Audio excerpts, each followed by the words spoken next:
Fukuoka's farm, if you do it from a permaculture point of view, by zones, he had a house in the village, and his wife maintained a organic vegetable garden there. That's zone 1. He really doesn't have a zone 2. Zone 3 is in 2 parts. One is the rice fields, and then on the mountainside he had 10 acres of orchard. So in the rice field he grew rice during the summer and barley over the winter. Every year he got 2 crops, and he had a more or less permanent ground cover of white clover underneath, which was like another crop. He had soybeans growing on the dikes around the rice field, and there were lots of weeds and it was a mixed ground cover in amongst the rice fields. It's so different from the neighbors where, well, for one thing, he doesn't plow the rice fields, and he doesn't let water sit in the fields in a paddy situation like people have done in Japan for hundreds and hundreds of years. He claims that rice not only can grow in a non-flooded field, but it does much better that way. That people have been growing rice for so long by flooding the field that they even forgot why they started doing it. So then he's got the double cropping in the rice fields, and then about a 20-minute walk up to the 10-acre orchard where the cash crop is mainly mandarin oranges. But there's lots of different types of shrubs and trees, other fruit trees that grow all over, including nitrogen-fixing acacia trees that are scattered throughout for improving the soil deep down. And the surface of the orchard is not barren like the typical orchard, but it's a way mixed ground cover of weeds and clover and medicinal plants and shrubs, and once a year he cuts that and just leaves it on the ground to act as a mulch.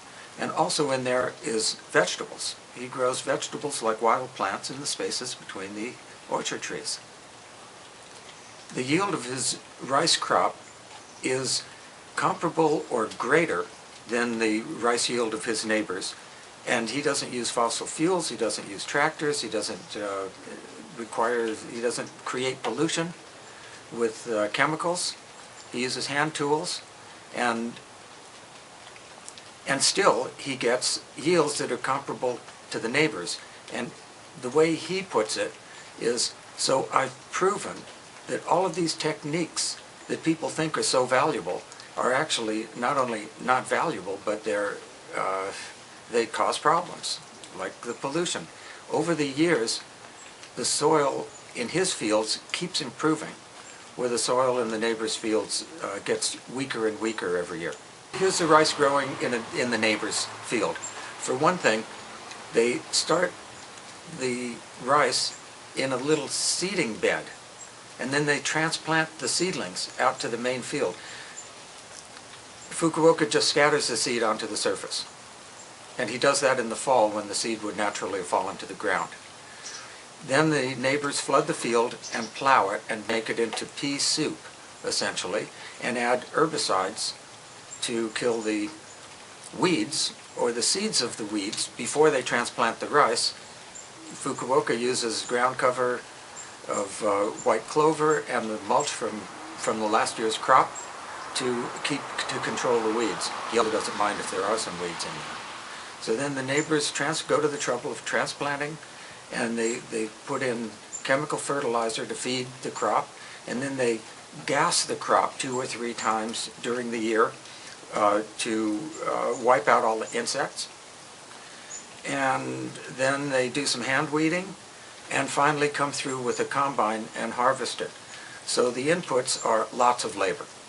Lots of labor, the hand labor of transplanting, or the labor of fossil fuels to run a transplanter and to plow. And then of course there's the side effect of pollution. Fukuoka uses hand tools. He uses the natural ground cover and the mulch from last year's crop to fertilize the crop. He has a habitat for lots of different insects, so he doesn't have to worry about insect control.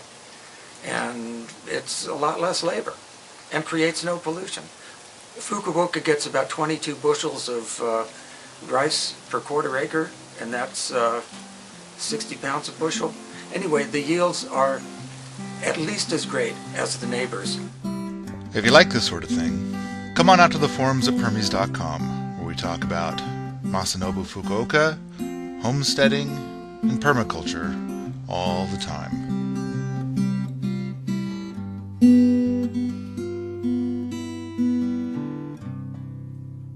It's my hair. It looks so awesome. I wish my hair looked like that.